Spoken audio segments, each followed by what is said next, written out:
We're thanking you for coming here on this beautiful day, and we're a bit tired, but we will do our best to answer any questions. Or I guess, I will do any best to answer any questions. Yeah. Are there any, or was it just? It's pretty self-explanatory. All right. Well, thank you. Yeah. What projects do you have in the future, in the works? We've got a few projects that we've lined up that are in the pipeline. I was recently in Greenland with a Greenpeace ship, and we did a few little things there that you'll be seeing evidence of in a couple of months. And maybe going to the Paris climate negotiation nonsense. And a couple other things. Yep. Were you a part of Seattle's hanging from the bridge? Oh no, we weren't, but we wish we were. That was incredible. You guys know what happened there in Seattle? So Shell Oil recently pulled out of the Arctic. Yeah, right, that's actually news. That wasn't the case there. We were working with Greenpeace, of course, on that. They recently pulled out of the Arctic. One of the reasons that they cited, that articles cited for that, was the delays that they had going there. So they were losing time, and it was becoming increasingly worse for them. And one of the delays was these people in Portland it was Portland, I think, who hung from a bridge and basically stopped their ship from going for quite a while. And created a giant amount of awareness. So that was a tremendous protest. And it's incredible to see that kind of result from a movement. Yep. How do you fund your different projects? Do you do Kickstarter? What do you do? Well, we're still in debt for making this movie, so we fund them not well enough. How well we fund them.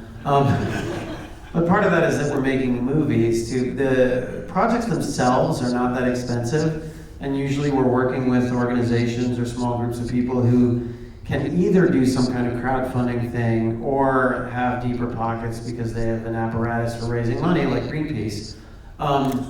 But for making the films, it's a different story, and that's actually quite expensive if you're hiring professionals. And since this is our third film, we've kind of run out of favors with our friends and families. So, by the time somebody's worked for you for like 10 years, they start asking if they can't have a sandwich or something at the end of the day.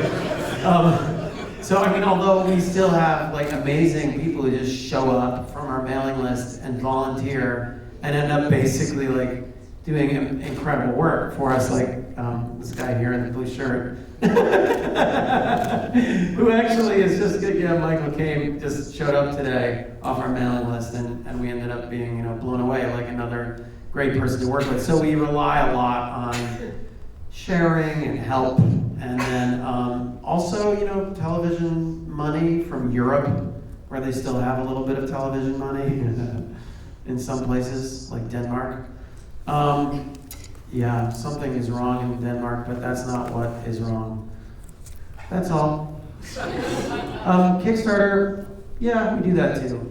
But we find that to be both a blessing and a curse, because it means that we're also, it's wonderful to be able to call on everybody to kick in, but it's also incredibly annoying to be the person who's always begging your friends and relatives for money.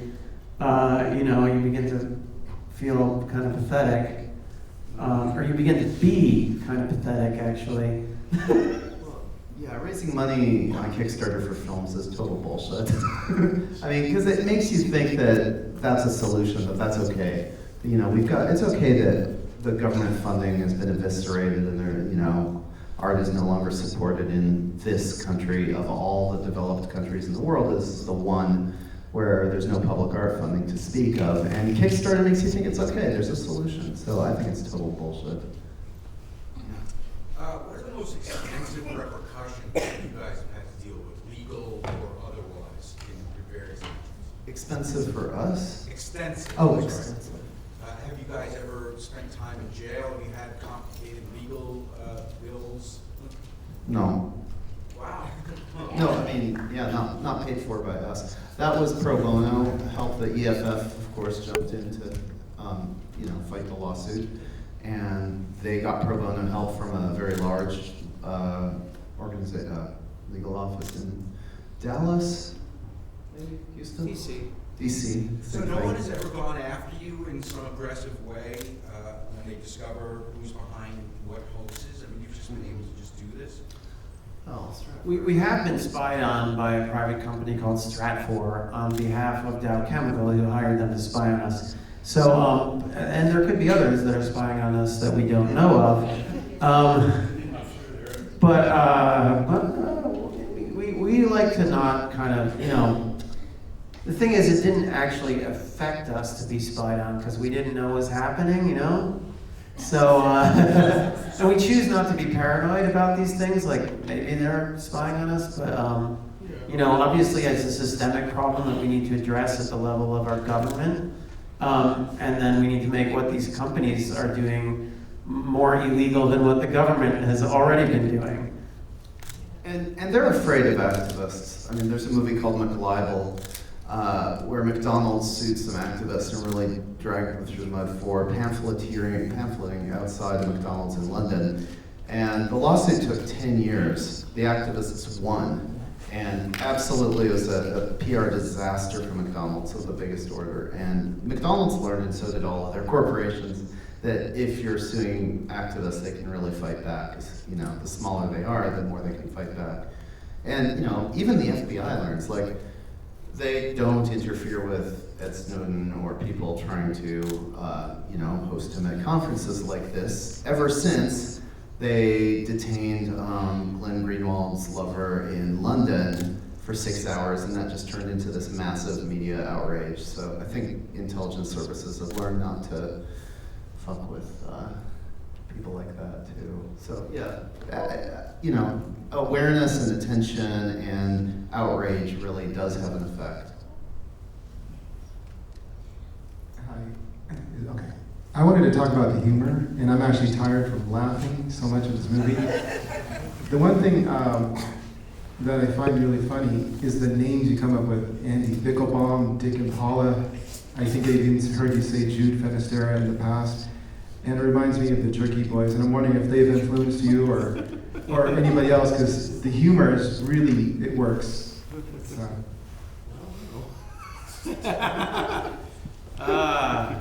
Yes. No, we're actually very heavily influenced by the Catholic Church. They're funny. They wear funny costumes, but also they created this whole world of patron saints, which is a great place to go and find funny names. So I'd say that's probably the heaviest influence. Like Jude Finisterra. Jude is a patron saint of the impossible. Finisterra is more like end of the world. I mean, we're also kind of influenced by language, and so like sometimes it's just fun to choose a funny word from a foreign language, or even a word like sprat, which just means like a little funny little fish, but it's funny to have that name, especially when combined with like Kenneth Rung Sprat. Remember that guy? Yeah. So I don't know. There's a lot of influences. There's a lot of, but we're influenced by a lot of humor too. I mean, we both, I think, as children, saw a lot of Monty Python and stuff like that. You can't avoid that stuff. And Jerky Boys, not so much though. But we do love that prank phone call where that dude was from the Daily Beast, no, from the Buffalo Beast, impersonated Davy Koch. Yeah. Why'd you move to Scotland and why'd you move back? Oh, why did I move to Scotland and move back? Well, what did it say in the movie? I can't remember. Pretty much nothing. Oh, yeah. Well, my wife was Scottish, and so she wanted to go back. She's like a salmon who goes upstream to spawn, And so there was like, I went with her. We have 3 kids, and all 3 were born at home in Scotland, in her flat. which overlooking this beautiful river estuary and stuff. And so basically, it was really that. I mean, that was, the movie kind of glosses over it because there's one other reason though, and that is that she did not get immigration standing in the U.S., so we actually had to go back as well. So she was not allowed to stay. So there's two reasons. She wasn't allowed to stay, and she wanted to have her baby back in Scotland. So, because we could have just stayed, and she could have fought it, but the immigration laws are really kind of strange and funny.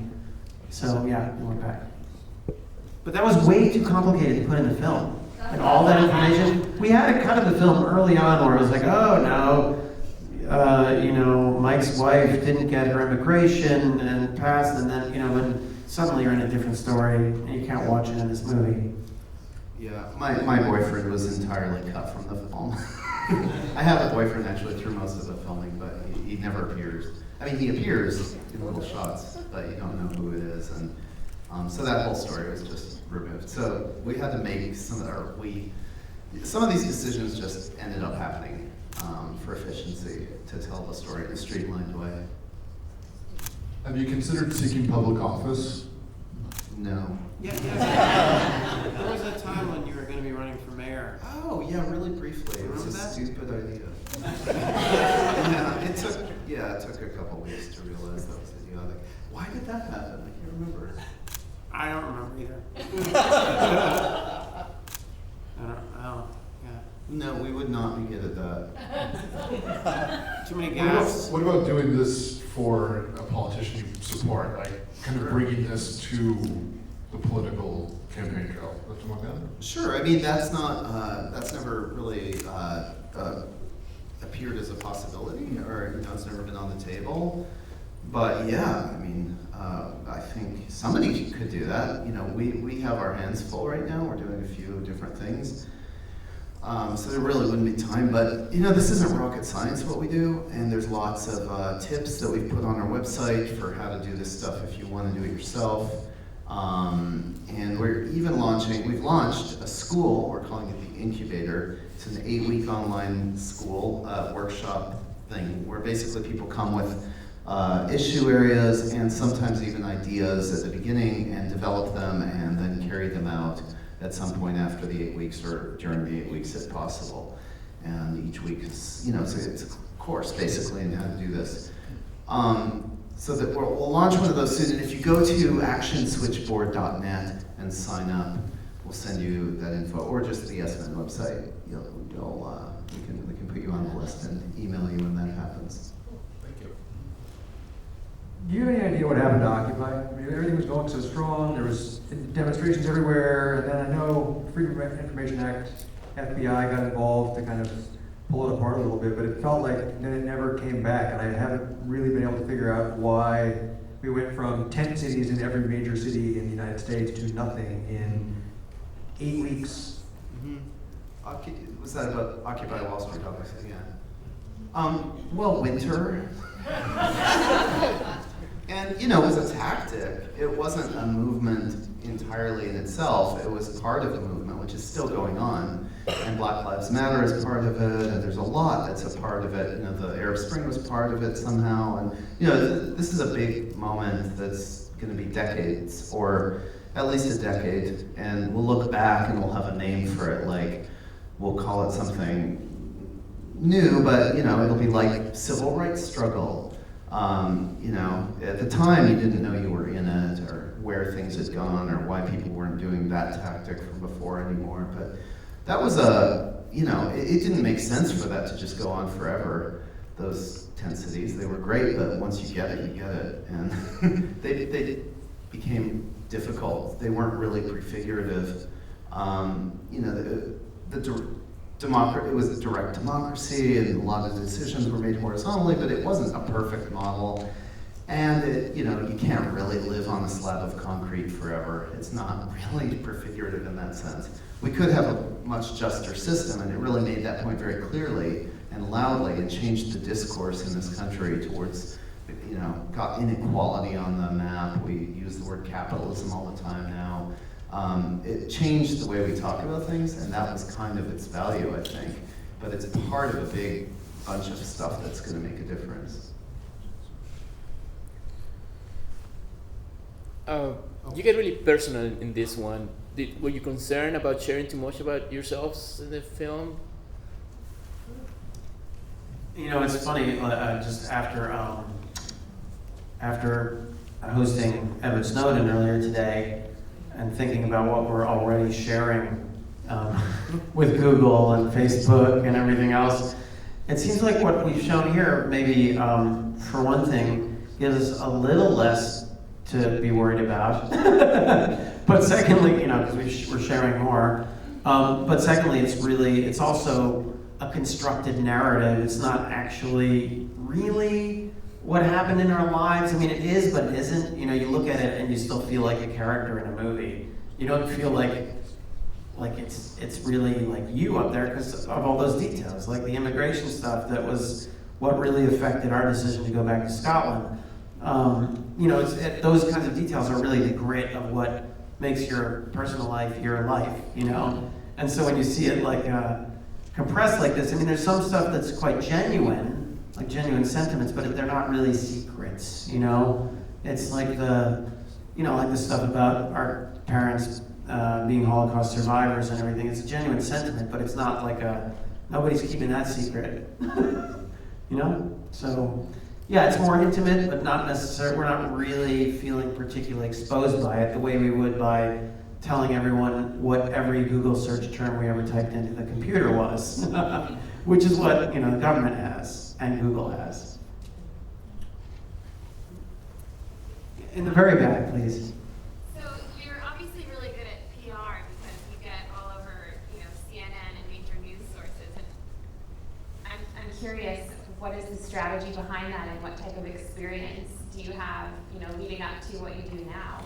Like what guided you? We're not that good at it. We just, for a while certain things worked really well. Now other things work. Basically the trick was providing an excuse for mainstream journalists to cover things they already wanted to cover. We tend to join these issues, these campaigns, political campaigns, as they're in full swing already. And what we can do is bring a little extra something, like a little added news blip. Like the three strikes you're in thing, and at the very end of the movie you see these three little moments after the credits start. One of them is, you get arrested, you get stopped and frisked 3 times without reason, and you get a free Happy Meal. And that we did in conjunction with people who were fighting stop and frisk, the policy that was stopping and frisking 600,000 people every year in New York just because of the color of their skin and where they lived. And there was a lot of outrage over that, and we added this little blip to it, a little bit of news coverage through a joke. But the people who put that on TV wanted to cover it, so it wasn't like we were making them do it, or the extent of our knowledge of PR is write a press release that's pretty good and blast it out, and maybe use some social media, and if you get an interview, bridge. It's not.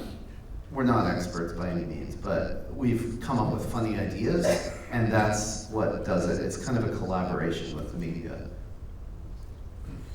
All right, we've got time for one more question.